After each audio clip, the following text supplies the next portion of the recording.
Hello বন্ধুরা, আজ আমরা এসেছি রায়চকে গার্ডেনিয়া ভিলাতে। চলো তোমাদের ভিলার ভেতরটা ঘুরিয়ে দেখাই।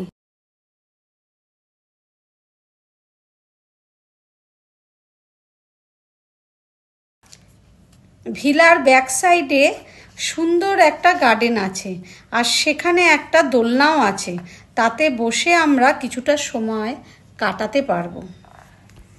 তারপর চলে এলো আমাদের ব্রেকফাস্ট, ফুলকো ফুলকো লুচি, ছোলার ডাল আর বোঁদে। তারপর গলা ভেজালাম কোল্ড ড্রিঙ্কস দিয়ে। ব্রেকফাস্টের পর মেয়ের সাথে ব্যাডমিন্টন খেললাম।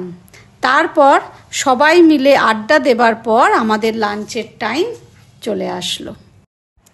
প্রথমে লাঞ্চে আছে ভাত, শুক্তো, স্যালাড, ডাল, বেগুনি, পটল চিংড়ি। তারপর চলে এলো গরম গরম পোলাও আর শো স্টপার লাল লাল ঝাল ঝাল মটন। শেষ পাতে রইল চাটনি আর মিষ্টি। লাঞ্চ শেষ করে একটু রেস্ট নিয়ে আমরা বেরিয়ে পড়লাম বাড়ি ফেরার জন্য। আজকের ভিডিওটা এইটুকুই। টাটা।